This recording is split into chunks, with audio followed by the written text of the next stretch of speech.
Merci beaucoup, consoeur. Donc, bonsoir tout le monde. C'est un plaisir d'être ici avec vous tous et d'être avec nos panélistes. On a une soirée incroyable de planifier, donc on va procéder sous peu. Premièrement, j'aimerais reconnaître que présentement, je suis en train de zoomer du territoire ancestral non cédé du peuple algonquin Anishinaabe, sous une place maintenant connue sous le nom d'Ottawa. Et aussi que plusieurs de nos panélistes et nos participants sont connectés de divers terres ancestrales des peuples autochtones partout à travers le pays. Et c'est important de reconnaître que dans notre militantisme, quand on s'engage dans une lutte pour l'équité, pour la justice, cette lutte est directement connectée à la lutte pour la justice sur ces terres que les peuples autochtones ont lutté pendant au-delà de 500 ans. Je vais maintenant procéder à lire la déclaration anti-harcèlement de l'AFPC. L'effort concerté de nos membres pour améliorer notre vie professionnelle et préserver nos droits durement acquis fait la force de notre syndicat. Le respect mutuel constitue la pierre angulaire de cette collaboration. Les statuts de l'AFPC confirment que tous les membres, le personnel et les professionnels de soutien, par exemple les techniciens et les interprètes, ont le droit d'être protégés, tant au sein du syndicat que dans leur lieu de travail, de la discrimination et du harcèlement fondés sur l'âge, le sexe, la couleur, l'origine nationale ou ethnique, la race, la religion, l'état civil, la situation familiale, les antécédents judiciaires, le handicap, l'orientation sexuelle, l'identité ou l'expression de genre, la langue, la classe socio-économique ou l'idéologie politique.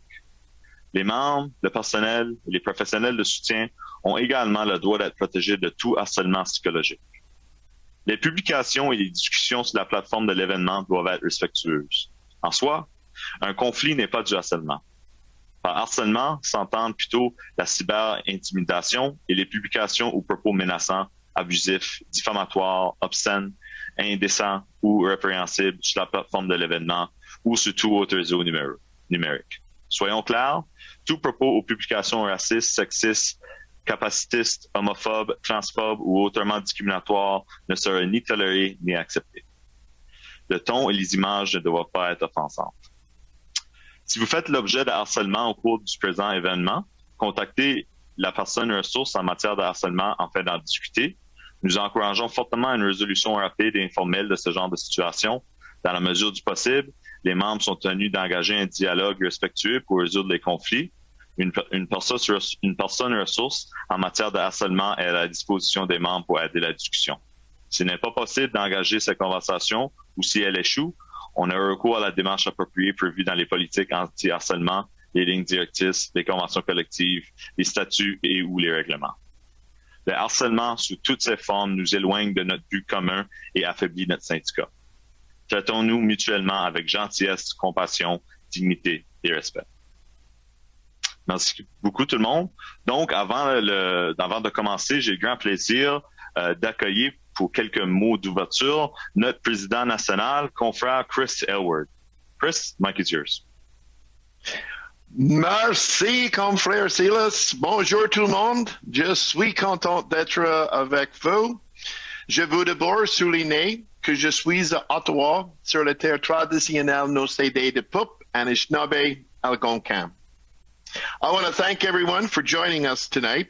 Je remercie tout le monde d'être là ce soir sur ce panel sur l'équité salariale. Nous allons ce soir parler de la lutte pour de la FPC pour des salaires équitables avec le Conseil du Trésor. Nous allons parler de l'importance de salaires équitables pour nos membres à l'heure actuelle et pourquoi la mobilisation est plus importante que jamais. À la fin du panel, vous aurez l'occasion de passer à l'action en participant à une activité en ligne pour soutenir nos revendications contractuelles. Vous avez tous, j'en suis sûre, subi la hausse des coûts récemment au poste d'essence, à l'épicerie, ou si vous signez un chèque, vous aurez remarqué que votre dollar ne va plus aussi loin que dans le passé. La Banque du Canada nous avertit que les coûts sont à la hausse.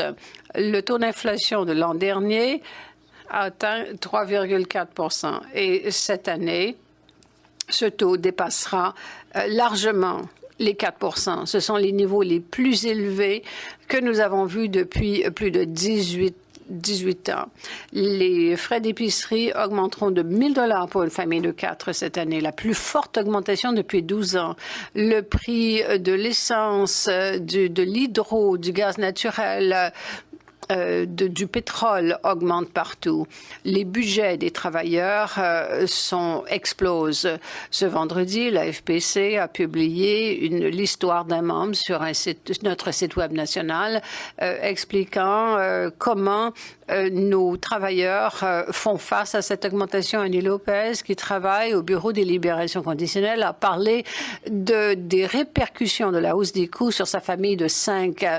Elle dit que son déplacement quotidien pour aller chercher son fils à l'école lui coûte maintenant 300 $ de plus par mois qu'il y a quelques mois. Sa facture d'épicerie a augmenté de façon appréciable depuis l'an dernier. Également, elle a dû ajuster sa cuisine pour qu'elle puisse préparer des repas qui coûtent moins cher. Nous savons qu'Annie et sa famille ne sont pas seuls. Et nous savons que cette histoire interpelle tellement de nos membres. Son histoire a été l'un des articles les plus lus sur notre site web cette semaine parce que vous êtes tellement nombreux à partager l'expérience d'Annie. Les coûts augmentent plus vite que vos salaires. Aujourd'hui, plus que jamais, nous avons besoin de salaires équitables et de bonnes conditions de travail, pas uniquement pour les membres de la fonction publique, mais pour tous les travailleurs canadiens. Le gouvernement fédéral est le plus grand employeur du Canada. Il doit donner l'exemple. Il doit accorder des salaires qui ne laissent pas les travailleurs pour compte. Nos membres méritent d'avoir des salaires qui sont à la hauteur de la hausse des frais d'épicerie, des frais de garde d'enfants. D'autant que ce sont nos membres qui ont offert tous les services au Canada et aux Canadiens pendant la pandémie. Voilà pourquoi la FPC propose une augmentation de 4,5 % pour chacune des 3 années de la Convention pour les 165 000 fonctionnaires plus que nous représentons. Moins que cela serait une réduction salariale. Le Conseil du Trésor a décidé à la place de nous offrir 1,75 % par année sur 4 ans jusqu'en 2025. Cette offre, vous en conviendrez, ne tient pas du tout compte des taux d'inflation démesurés que nous rencontrons dans tout le pays.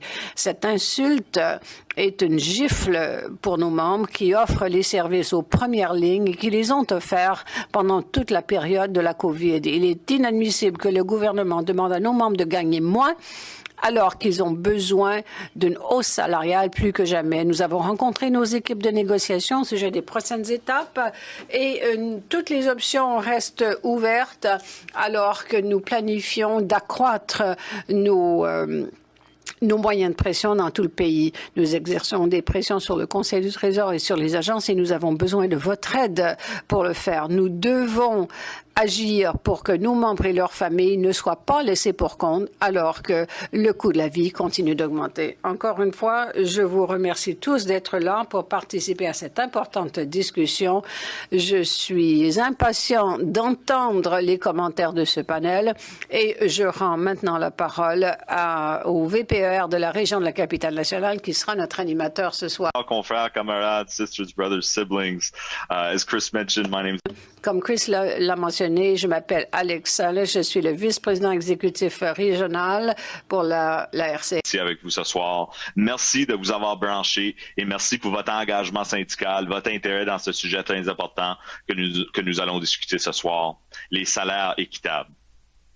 Moi, quand je pense aux salaires équitables, je pense aux grandes victoires dans l'histoire de notre mouvement. Je pense à nos luttes à la table de négociation à travers multiples rondes.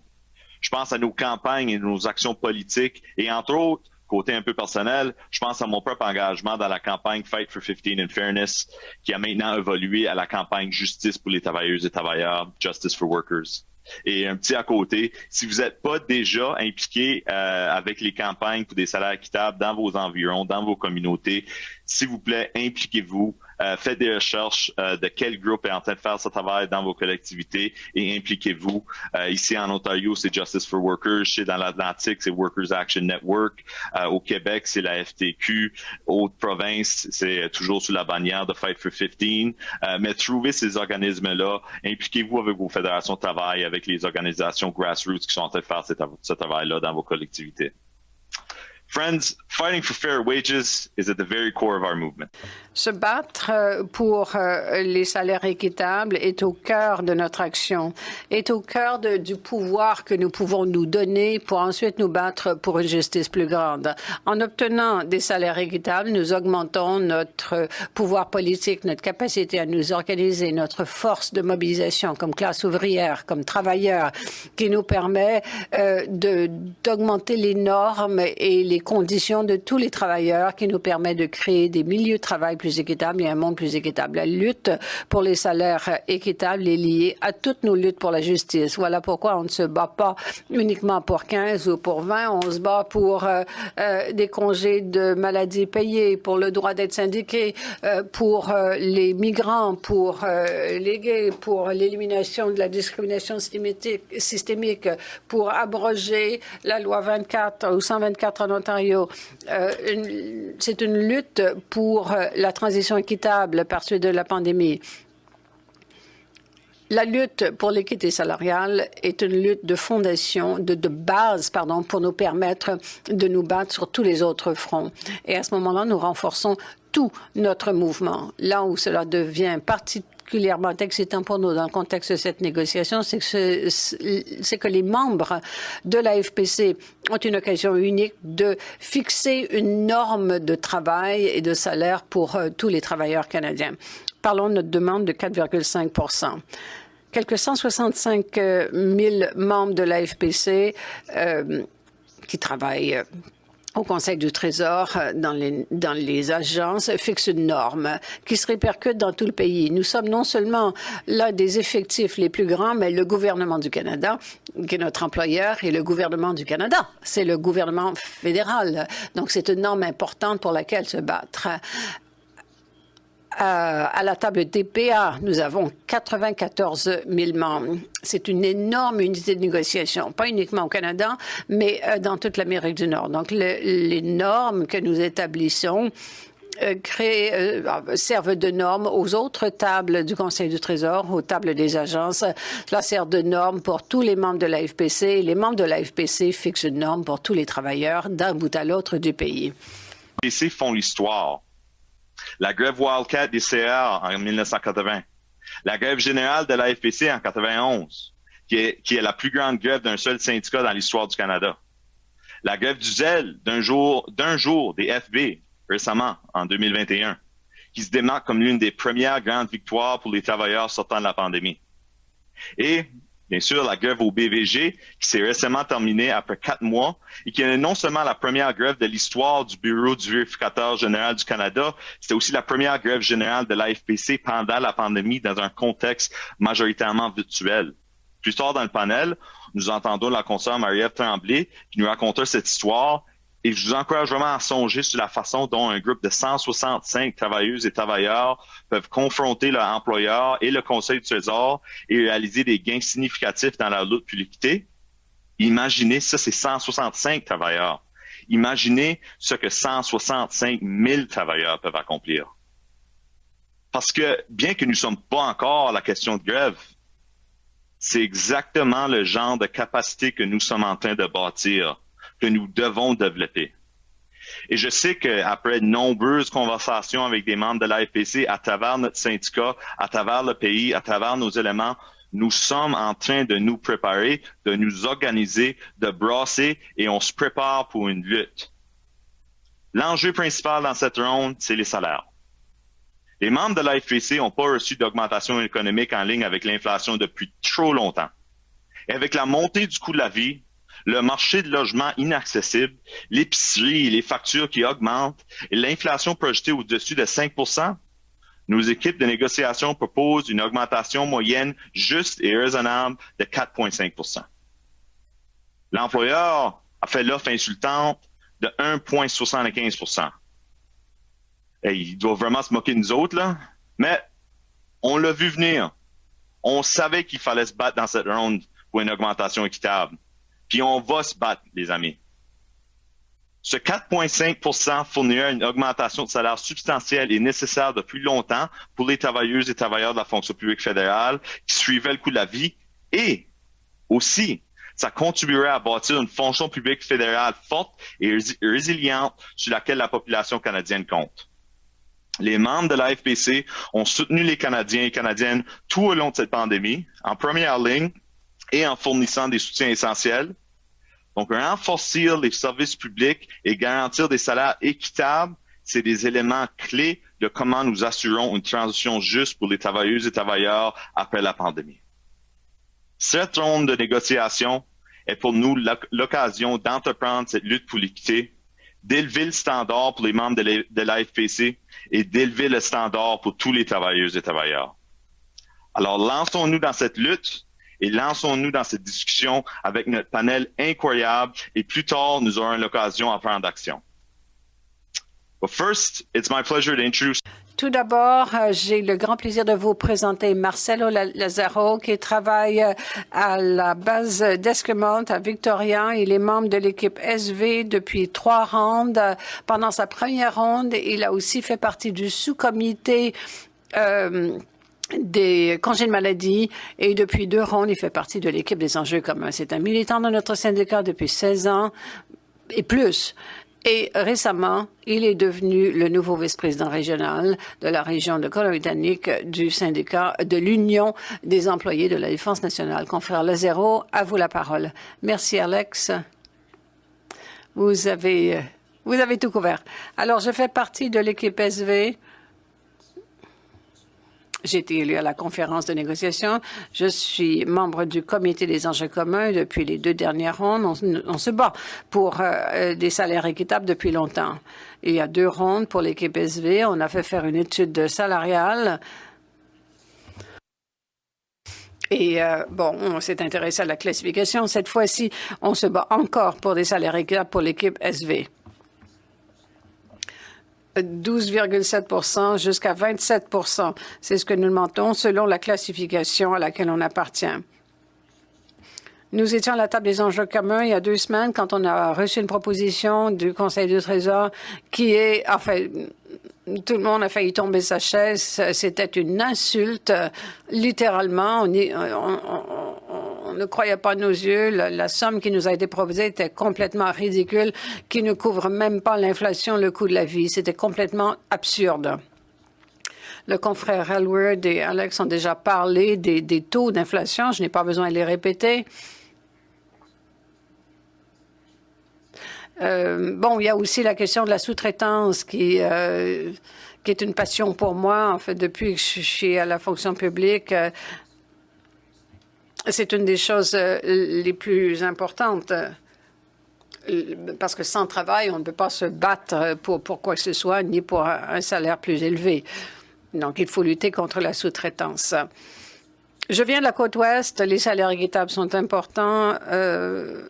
Pour moi, le coût de la vie est le plus élevé sur la côte ouest que nulle part ailleurs au Canada.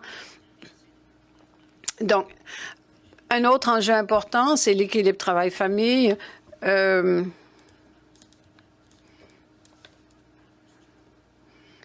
Un équilibre travail-famille pour nos membres, un endroit où travailler chez eux s'ils le souhaitent ou s'ils le doivent. Sinon, ils peuvent travailler dans les bureaux de l'employeur. Donc, la sécurité d'emploi est quelque chose pour quoi on se bat. La sécurité d'emploi dans la convention collective. C'est une question de protéger nos emplois contre le réaménagement des effectifs. C'est quelque chose qui est très important pour moi. Je fais partie du comité du réaménagement des effectifs. Il y a 2 rondes. Pour une raison ou pour une autre, ce gouvernement fait toujours des efforts pour éliminer les employés le plus facilement possible. Donc, voyez l'offre que l'employeur nous a faite et son offre salariale absurde. Je dis toujours à mes membres, préparez vos piquettes de grève parce que moi, je suis prêt. Moi, je suis prêt. Je sais que la consoeur Marie-Ève est sur la ligne de piquetage. J'étais à Ottawa avec elle. D'ailleurs, et devinez quoi?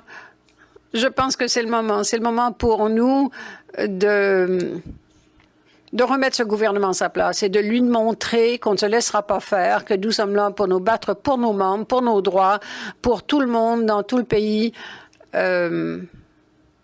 d'un bout à l'autre du pays. Voilà, je vais m'arrêter là parce que sinon je vais commencer à m'énerger. Je vais commencer à crier trop fort. Donc je m'arrête. Merci, Alex.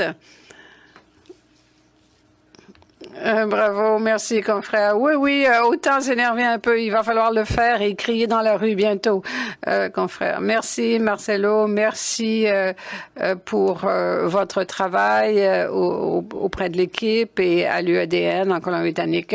De la côte ouest, nous allons passer à la côte est et donner la parole à la consoeur Liane Moss, qui est directrice pour les jeunes travailleurs en Atlantique et vice-présidente régionale du SSG, Terre-Neuve et Labrador. Elle est membre de l'équipe de négociation TC et de l'équipe de négociation des enjeux communs.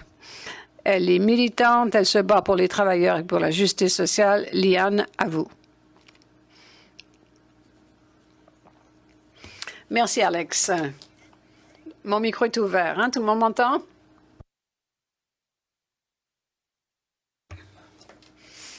Alors, bonsoir tout le monde. Merci à l'Alliance de m'avoir invité à vous parler ce soir.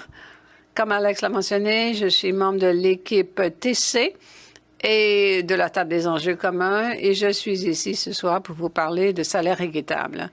En ce qui concerne les enjeux spécifiques à la table des TC, nous avons différentes revendications sur les indemnités spécifiques à notre groupe.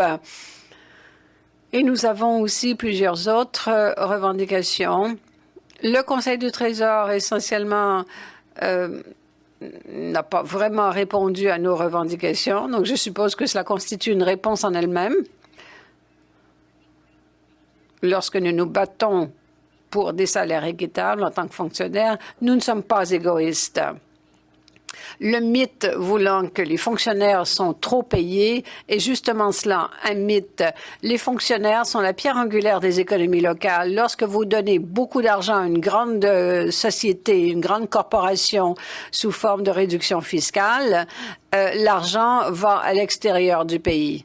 Par contre, quand vous augmentez les salaires des fonctionnaires canadiens, cet argent est réinvesti directement dans nos communautés. Pourtant, à chaque ronde, le Conseil du Trésor se bat bec et ongle contre nous. Mais ne sourcillez pas quand des grandes compagnies comme Amazon ne payent pas un cent d'impôts et accumulent des profits énormes ici au Canada. L'an dernier, ça coûtait déjà 20% de plus pour nourrir sa famille que dans le passé. Et les dépenses que l'on fait tous les jours dépassent les salaires que l'on reçoit tous les jours. La facture d'épicerie va augmenter de près de 1 000 $ pour une famille de 4 l'an prochain, comme Chris l'a dit, la plus forte augmentation depuis 12 ans. Nous nous battons contre l'un des plus grands employeurs du Canada, le gouvernement fédéral.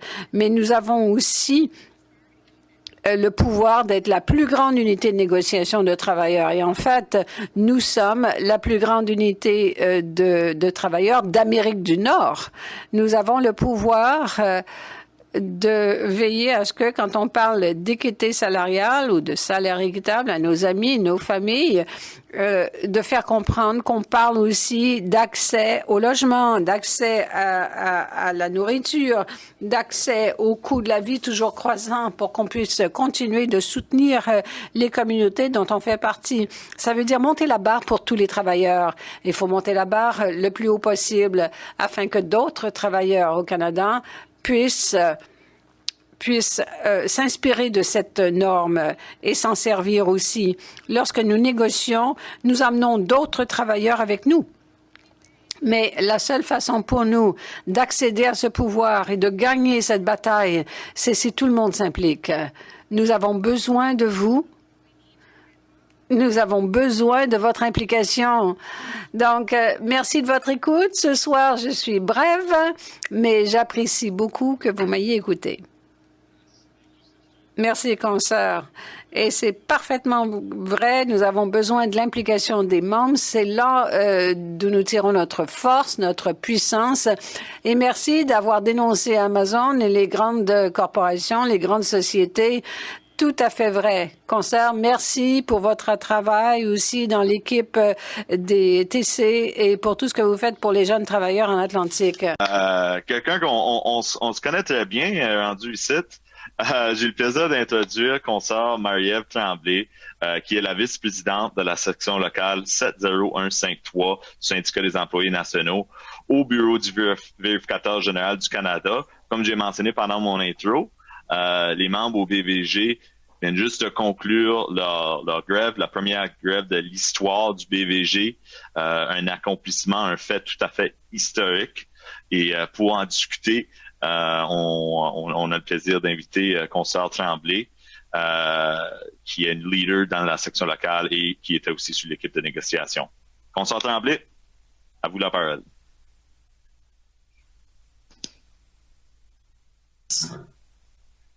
Bon, est-ce que vous m'entendez? Oui, on t'entend. OK, j'ai eu un message. Je voulais m'assurer. Oui, malgré ce que mon background dit, on a fini la grève, mais je voulais quand même vous montrer un peu certaines actions qu'on avait prises pendant la grève. Fait que j'ai gardé mon background.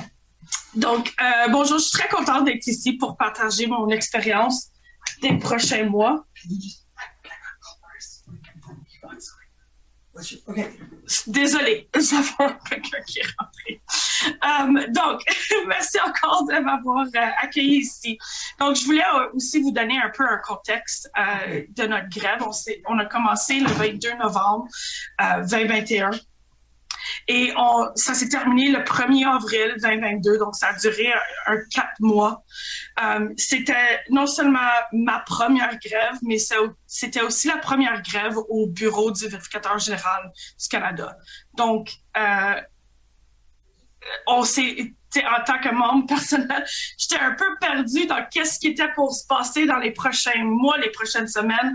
Même moi, mes collègues, on ne savait pas exactement à quoi s'attendre. Puis je me demandais aussi quel genre d'action est-ce que je vais prendre pendant qu'on travaille virtuellement, right? Quand on passe à une grève générale, on pense, OK, ben, tu vas piqueter en avant de ton bureau, mais là, on travaille tout de la maison. Donc, comment est-ce que notre grève va avoir l'air? Donc, peu à peu, au début, on a commencé à s'organiser, puis on s'est appuyé beaucoup sur notre groupe de mobilisation. Une de nos premières tâches était de former un groupe de comité de mobilisation avec la locale. Puis c'est un comité qui se rencontrait régulièrement pour discuter des différentes idées d'action qu'on pourrait prendre pendant une grève générale, pendant une grève. On a décidé aussi d'utiliser l'application WhatsApp pour créer un clavardage de groupe. Comme ça, la locale pouvait parler avec leurs membres et le groupe de mobilisation facilement. On a vite réalisé qu'un de nos défis était la communication avec nos membres. Donc, puisqu'on travaille tous de la maison, on a dû trouver un moyen de communication efficace.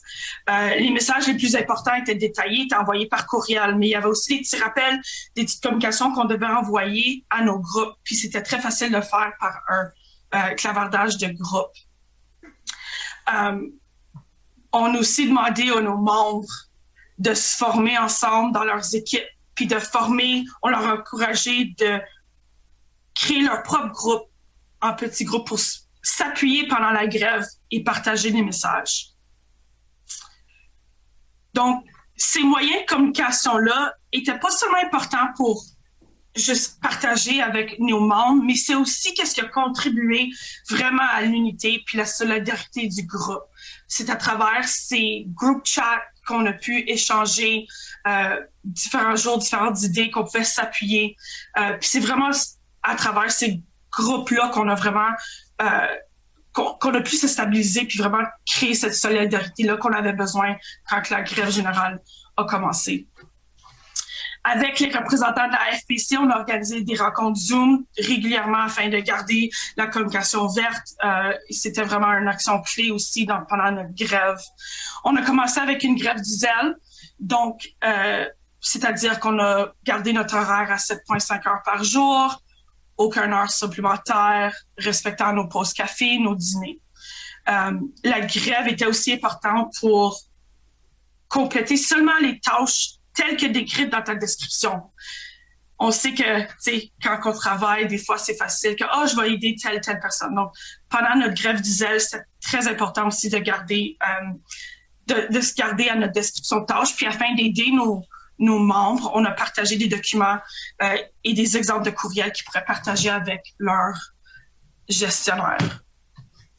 Ensuite, on a commencé avec une grève rotationnelle. Donc, on a décidé des groupes stratégiques. On avait l'équipe de communication qui a fait une grève rotationnelle pendant le dépôt de l'audit. Ensuite, on a eu l'équipe de contrat qui était dans la nouvelle année, encore là pour escalader les actions.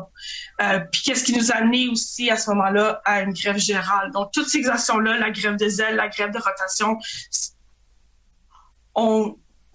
c'était l'intention d'escalader à chaque étape de la grève, puis de mettre de plus en plus de pression sur notre employeur. Qu'est-ce qui nous amène à la fin du mois de février? On a déclaré notre grève générale. Encore une fois, c'était une première pour nos membres et pour moi. C'était notre première grève du bureau. Puis en plus, c'était une grève virtuelle, la première depuis la pandémie. Fait que je peux vous dire que les premiers jours étaient un peu chaotiques, si tu veux, en fait, découvrir comment qu'on va s'organiser, comment qu'on va mettre la pression sur notre employeur. On est tous à la maison. Puis c'est vraiment ça, les premiers jours qu'on se rencontrait sur Zoom à tous les jours, puis on encourageait nos membres à partager leurs idées, quel genre d'actions qu'on pourrait faire pour mettre la pression, non seulement sur notre employeur, mais sur le Conseil du Trésor. Puis c'est là où on a identifié plusieurs actions, telles que d'écrire des courriels à notre ministre du Conseil du Trésor, envoyer des courriels à notre vérificatrice générale, et même appeler nos députés. De chaque comité, on a des employés à travers le Canada. Donc, on a encouragé à tous nos membres de contacter leurs députés, leur expliquer la situation. C'est toutes les façons de mettre pression sur le bureau puis d'obtenir un nouveau mandat, mais en le faisant virtuel.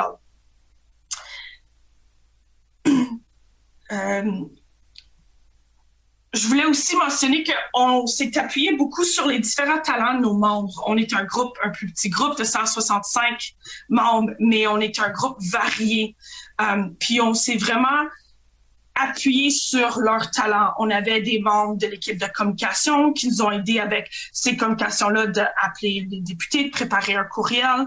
On avait aussi des membres d'équipe graphique qui nous ont aidés à faire qu'est-ce qu'on a appelé en anglais, Twitter War, donc de mettre notre grève sur les médias sociaux. Donc, on avait plein de différents articles, des choses qui sortaient sur les médias sociaux. Puis, on a même inclus notre groupe de gestion de projet. Donc, juste gérer toutes ces actions-là, avoir des documents. Donc, même les membres de la gestion de projet ont pu nous aider avec des outils en ligne afin de partager des documents puis faciliter aussi la collaboration de groupe. Donc, on avait utilisé des programmes comme Google Docs puis OneDrive Microsoft afin de partager tous les documents clés avec nos membres. Puis après quelques semaines de grève virtuelle, on a pu faire la grève en personne. Comme groupe, on choisissait des endroits stratégiques afin de avoir le plus de visibilité possible avec notre employeur, le Conseil du Trésor et pendant le siège au Parlement aussi. Donc, c'était un peu qu'est-ce que je voulais vous partager ce soir. C'était notre expérience des derniers 4 mois. Puis je suis très fière de dire que ça s'est terminé le 1er avril, puis que tout est possible. Même virtuellement, il y a des actions qu'on peut prendre, puis c'est important de les prendre. Merci. Yes, merci consoeur et bravo encore une fois à toi, à l'équipe et à tous les membres de la section locale qui se sont mobilisés pour arriver à cette entente. Le 1er avril, puis c'était pas un poisson d'avril en plus, c'était une bonne entente qu'on a gagnée, donc félicitations encore une fois. Maintenant, on va continuer le lien entre l'équipe au BVG et cette lutte pour l'équité, la grève au BVG qui a inspiré les membres de la FEC partout au pays. On continue le lien entre la grève au BVG et cette ronde de négociation au Conseil du Trésor. Notre prochaine panéliste, en fait, c'est l'agent de recherche pour la table PA et c'était l'agent de recherche pour le groupe au BVG. J'ai le plaisir d'accueillir prochain l'agent de recherche pour la table PA, consoeur Eleanor Sherlock. Eleanor, the floor is yours. Thanks, Alex. Merci, Alex. Bonjour, je m'appelle Eleanor Sherlock. Je suis l'agent de recherche du groupe PA et d'autres groupes à l'Alliance. Bienvenue tout le monde. Si vous souhaitez suivre en français, veuillez envoyer un message aux panélistes et nous vous l'enverrons la présentation. OK? So, while I give everybody a moment to do that. Alors, pendant que je donne un moment à tout le monde pour faire cela, je peux vous dire que je vais rapidement couvrir les sujets suivants. La façon dont on a compilé nos revendications salariales ou dont on les revendique pour le Conseil du Trésor et les principales agences, ce qui sert de fondement à notre proposition. Et je vais vous parler de certains des résultats du sondage de négociation 2021 pour vous encourager à parler à vos collègues de ce sujet. Donc, lorsque nous présentons une proposition salariale, il y a 4 grands éléments. Les augmentations économiques générales en lien avec l'inflation. Notre norme consiste à atteindre l'inflation ou à le dépasser. Depuis 20 ans, nous avons réussi et nous espérons continuer de réussir à l'avenir. Il est important de se rappeler que les augmentations économiques générales ne sont pas le seul aspect de notre proposition salariale qui nous permet d'obtenir un salaire équitable. Il y a des ajustements en fonction du marché qui peuvent être appréciables et qui s'appliquent en général à un groupe spécifique, mais dans cette ronde, nous avons des rajustements en fonction du marché partout pour garantir des salaires équitables. Il y a aussi des indemnités qui sont censées tenir compte des responsabilités, des aptitudes des travailleurs et les primes aussi. En général, ce sont des tarifs horaires. Lorsque nous préparons les revendications, monétaires ou non, nous considérons les principes clés suivants, qui sont autant de facteurs différents visant à garantir l'équité. Nous considérons le recrutement et le maintien en poste. Est-ce que le gouvernement va pouvoir recruter, maintenir en poste des personnes compétentes et qualifiées? Nous tenons compte du marché des emplois. Le taux de chômage est très faible et donc c'est plus difficile de recruter des employés. Cela peut exercer une pression à la hausse sur les salaires.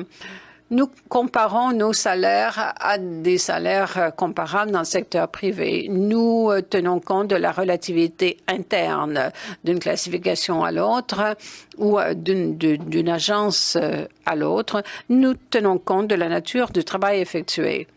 Alors, l'inflation, tout simplement, c'est le taux auquel le prix des choses, des biens et des services se situe ou augmente.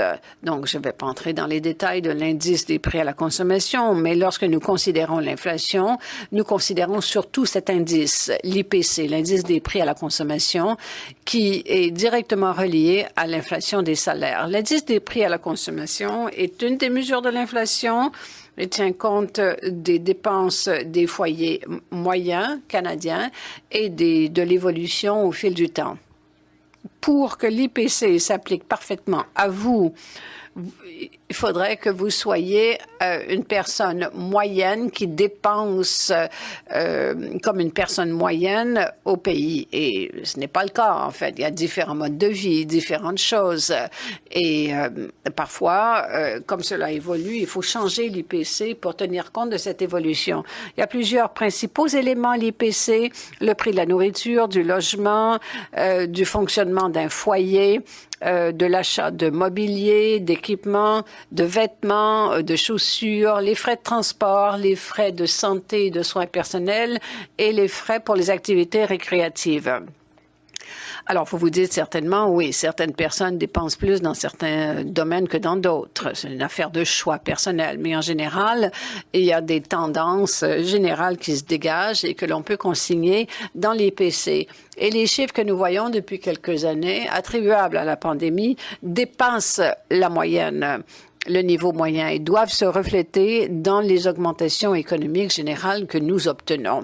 Donc voici, pour vous montrer qu'il existe des écarts régionaux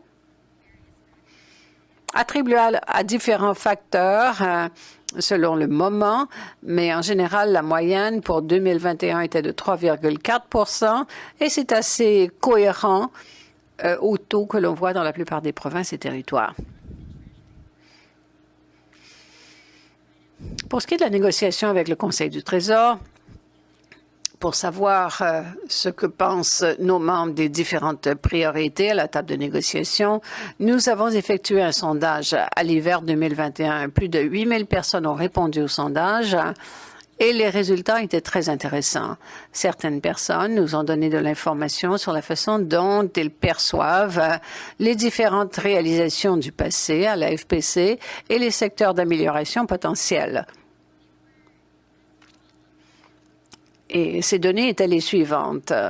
Donc, relativement à l'équité salariale, ce que le sondage nous a révélé, c'est que plus de 50% de nos membres considèrent qu'obtenir de meilleurs salaires, indemnités et primes était leur première priorité pour cette ronde de négociation. Alors, il faut se dire, ils ont dit cela en janvier 2021.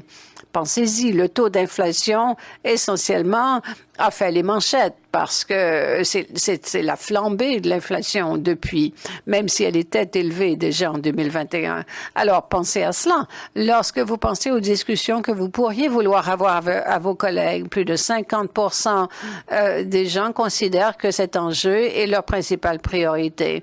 50% des gens veulent en parler et sont prêts à avoir cette conversation et à se mobiliser contre leur employeur qui, jusqu'à présent, n'a donné aucune indication qu'il considère l'équité salariale sérieusement pendant cette ronde-ci.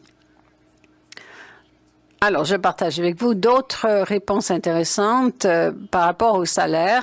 J'ai 3 graphiques différents pour vous donner une idée de ce que pensent peut-être vos collègues.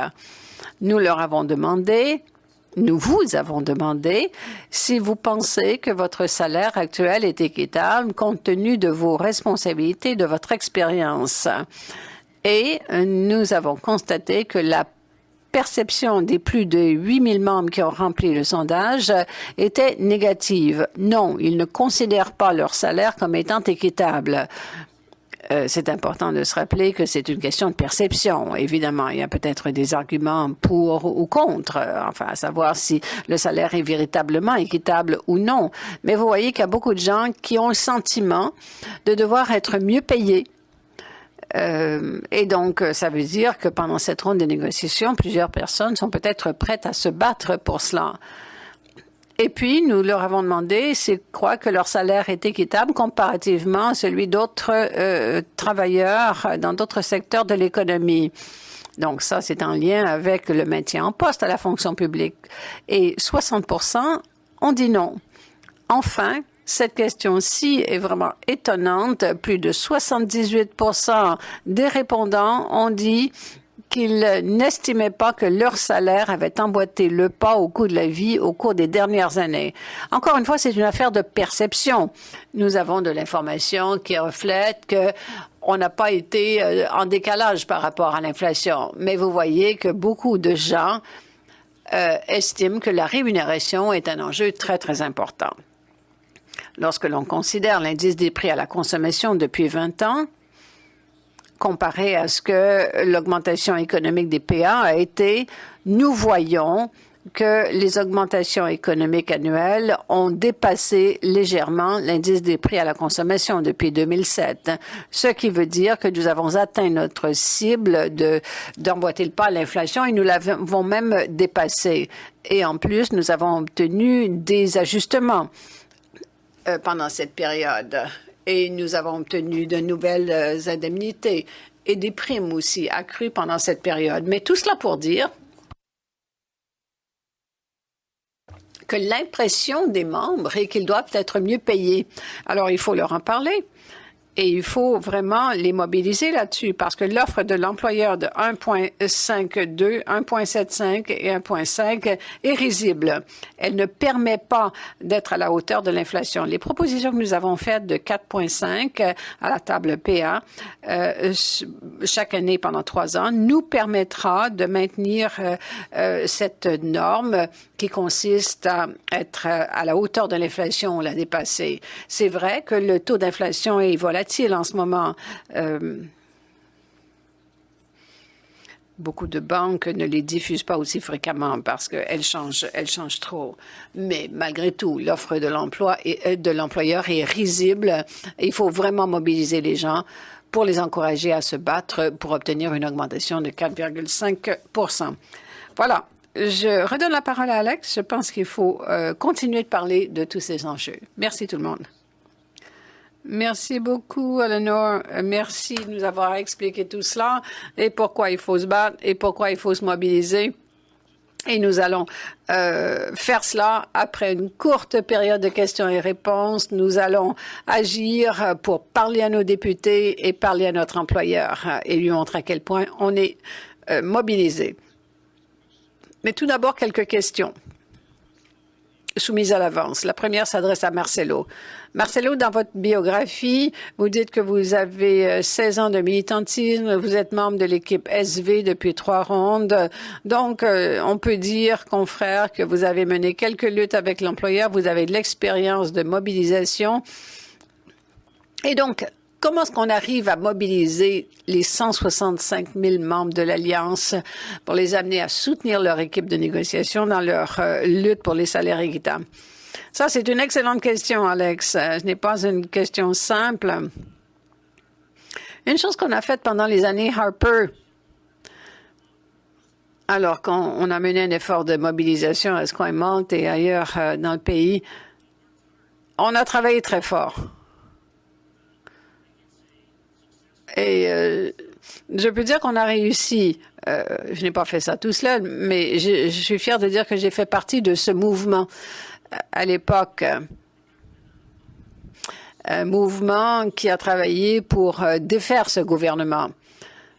En ce moment, nous avons le mouvement, nous avons le pouvoir, nous avons 165 000 membres. Nous pouvons, si nous le décidons, si on faisait une grève demain, on pourrait montrer à ce gouvernement qu'on a tout le pouvoir. Tout ce qu'il faut faire, c'est aller voir nos collègues et juste les faire démarrer, les mobiliser, allumer un feu sous eux, disons, parce que sans feu, on n'a rien. On a besoin d'augmentation salariale, l'argent parle. Le taux d'inflation est tellement élevé, les gens se plaignent tout le temps. Le prix de l'essence est de plus de 2 $ le litre en Colombie-Britannique. Le prix du logement est fou. Dans tout le pays, c'est complètement absurde. Où qu'on vive, on paye beaucoup plus que ce qu'on gagne.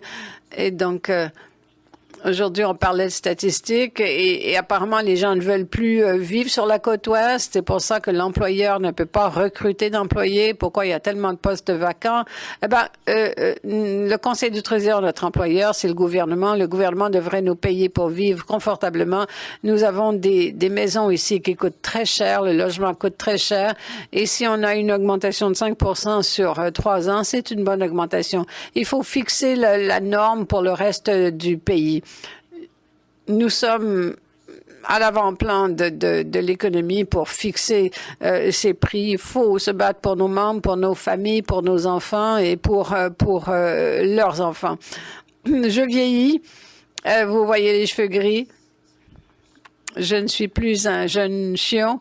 J'ai 6 ou 8 ans qui me restent avant ma retraite et après, je pourrai enfin prendre ma retraite. Mais il faut vraiment se bouger. Il faut aller voir nos députés. Il faut aller parler à nos voisins, parler à nos amis, parler dans les écoles. Quand vous êtes en camping ou que vous êtes quelque part sur une plage à prendre une bière, parlez de tout ça. Les gens disent toujours qu'il ne faut pas parler de politique et de religion, mais on le fait quand même. Et on parle de sport. Mais il faut parler de politique. On devrait tous en parler et en discuter. Et avoir le point de vue des autres est une bonne chose.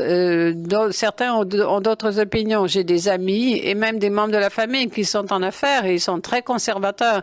Et ils ont leur opinion au sujet de mes activités syndicales. Mais ça ne m'empêche pas d'en parler, ça ne nous empêche pas d'en discuter ensemble et de s'exprimer.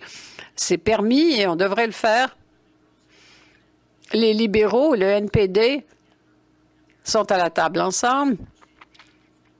Et ont décidé de travailler ensemble. Souhaitons que ce soit bénéfique pour nous. Et l'idée, c'est d'éviter que les conservateurs n'entrent au pouvoir, ne prennent le pouvoir. Il faut vraiment, vraiment le faire. On s'est battu pour s'en débarrasser. Et donc, il faut continuer de se battre pour qu'ils ne reprennent pas le pouvoir. Parlez à vos membres. N'ayez pas peur. Exprimez-vous. Et amenez les gens à vous appuyer. On a besoin de cette augmentation salariale. Sans argent, on ne peut rien faire. Au début, il y a plusieurs rondes. On disait on ne veut pas de concessions, mais il y a 3 choses qui sont importantes, l'argent, l'argent et l'argent. Donc, parlons-en des salaires équitables pour tout le monde, où que vous travaillez. L'équité salariale est importante. J'ai fait partie d'une campagne il y a quelques années pour le salaire minimum à 15 $ dans tout le pays. Et comme vous l'avez dit, Alex, c'est censé être 20 $ maintenant. 15, ça ne suffit plus. Continuons de nous battre, de mener cette bonne lutte. Continuons d'exercer des pressions et parlez à vos membres, parlez à vos députés. Moi, je connais mon député, c'est un néo-démocrate, Randall Garrison, une personne extraordinaire. Et bientôt, j'irai lui reparler. Alors, où que vous viviez, allez parler à votre député. Je ne peux pas assez le redire. Donc, merci Alex et merci tout le monde d'être là. Plus de 200 personnes, c'est très impressionnant. Je suis vraiment heureux qu'on ait autant de personnes qui sont intéressées à nous écouter. Donc, merci beaucoup. Merci, confrère. Alors, c'est ça. Il faut descendre dans la rue, appeler nos députés, rester ensemble parce qu'on est plus fort quand on est ensemble. On est fort de 165 000 membres. Si on se serre les coudes, on va montrer à cet employeur qu'on est sérieux et qu'on ira jusqu'à la grève s'il le faut. On va gagner, mais il faut vraiment tous se mobiliser. Si les gens au bureau du vérificateur général peuvent le faire, alors dans tout notre syndicat, on pourra le faire aussi. Merci beaucoup, Marcelo. La prochaine question s'adresse à Liane. En tant que membre de l'équipe TC et de l'équipe des enjeux communs, Liane, vous avez une bonne idée de ce que l'employeur essaie de faire de son côté. Pouvez-vous nous parler des concessions que le Conseil du Trésor essaie de nous faire avaler à la table de négociation? Alors, tout d'abord, la majorité des propositions de l'employeur sont des concessions, mais pour développer certaines de ces concessions proposées par le Conseil du Trésor, je dirais qu'il s'agit de réduction du temps prévu pour les changements technologiques, réduction de différentes dispositions sur les congés et une énorme proposition avec beaucoup de changements par rapport au réaménagement des effectifs, à cette annexe, à cet appendice. Donc, voilà. Et comme vous l'avez dit, toutes les propositions de l'employeur sont des concessions. Ah oui, je peux continuer et vous donner d'autres exemples, mais ce sont les plus importantes que je voudrais faire ressortir. Les propositions sur le réaménagement de l'effectif est très détaillée et aurait un énorme impact sur les membres. Absolument. Et ça, c'est un élément important à garder à l'esprit pour les membres. À la table de négociation, c'est pas comme si on va présenter nos revendications puis on choisit ensuite ce qu'on peut obtenir. Non, on fait face à l'employeur qui, lui, arrive avec ses propres propositions qui sont des concessions, qui veut nous enlever toutes sortes de choses. Donc, il faut se battre pour obtenir nos améliorations, mais aussi contre les reculs de l'employeur. Oui, exactement. Et c'est ce pourquoi nos membres se battent. Aucun recul. Merci beaucoup, consoeur. Troisième et dernière question. Cette question-ci. Donc, consoeur Tremblay, tu nous as parlé un peu pendant ta présentation de comment vous avez fait preuve de créativité, d'innovation, comment vous avez utilisé les différents talents dans votre groupe. Une chose qui était vraiment extraordinaire que moi j'ai constaté pendant la grève BVG, c'était la créativité des membres de la section locale. Pourrais-tu en parler un peu plus de les différentes façons les plus créatives que votre section locale ont soutenu l'équipe de négociation et l'effort de mobilisation? Oui, certainement. Donc, une couple de choses qu'on a faites beaucoup au début aussi, c'était par rapport à nos backgrounds avec l'aide de l'équipe à la FPCA. Donc, on a aussi eu des backgrounds qui disaient, qui supportent le bargaining team. Fait qu'on les mettait tout le temps pendant nos rencontres de bureau. Fait que ça, c'est une des façons aussi qu'on s'est rendu un peu plus visible à l'employeur avant la grève générale. On a aussi rajouté des blocs de signatures, des commentaires disant qu'on appuyait exactement Alex Bennet, celui qui appuie le marketing. Fait que c'était quelque chose qu'on avait mis dans nos backgrounds, dans les courriels qu'on envoyait à tout le monde. Ça, c'était quelque chose qu'on avait fait un peu pendant la grève du zèle et la grève rotationnelle. Aussi pour supporter nos membres qui étaient en grève rotationnelle, right? C'était juste un petit groupe à ce moment-là. D'autres façons aussi qu'on a utilisé notre créativité aussi, surtout pendant la grève générale. Donc, on avait des membres on a fait comme des genres de mini-chansons avec les noms des membres de l'équipe de négociation, avec le bureau, juste des petits chats qu'on créait. Donc, quand on était dehors, on avait une couple de membres qui se promenaient avec des mégaphones puis qui faisaient des petites chansons à répondre, si tu veux. Là. Donc, ça, c'était une façon créative de rentrer, d'amener tout le monde puis de monter l'énergie aussi pendant qu'on était dehors. Fait que c'était des choses comme ça, ici et là. Fait que tous les membres se trouvaient des façons créatives dans n'importe quoi pour comme démontrer le support à tous nos collègues. Ouais. Sans oublier les mimes aussi. That's right, yeah. On avait une équipe de graphiques comme exceptionnelle. Là. Ils sortaient des mimes pratiquement à chaque jour avec un nouveau sujet. C'était fantastique. Puis on les sortait sur Twitter, Facebook, toutes les LinkedIn, n'importe quel réseau médias sociaux, là, on les sortait là-dessus. C'était vraiment cool à voir. Fantastique, fantastique. Puis en effet, ça fait preuve de comment on peut utiliser notre créativité, comment on peut innover pour faire face aux défis liés au contexte virtuel, au contexte de télétravail et de la pandémie, et comment on peut encore gagner en négociation. Yeah, je sais pas l'expression en français, but you gotta think outside the box, right? Fait que yeah. So you gotta think outside the Zoom box. Exactement. I like it. Merci beaucoup, Marie-Ève. Donc, maintenant, chers confrères, consoeurs, camarades, brothers, sisters and siblings, it is time to move. C'est le moment de passer à l'action. Donc, on va se bouger, qu'ils nous entendent. Et pour cette portion, je vais donner la parole à notre vice-présidente exécutive nationale, le concert Sharon de Souza. Merci beaucoup. Avant de commencer, je voudrais vous dire que je vous parle du territoire traditionnel non cédé du peuple Algonquin-Anishinaabe. Je suis reconnaissante de vous parler à partir de ce territoire et je m'engage envers cette lutte contre l'oppression qui a privé les Autochtones de leur droit à l'autodétermination et qui les a délocalisés. Je suis très contente d'être avec vous aujourd'hui pour participer aux activités sur la lutte pour l'équité salariale.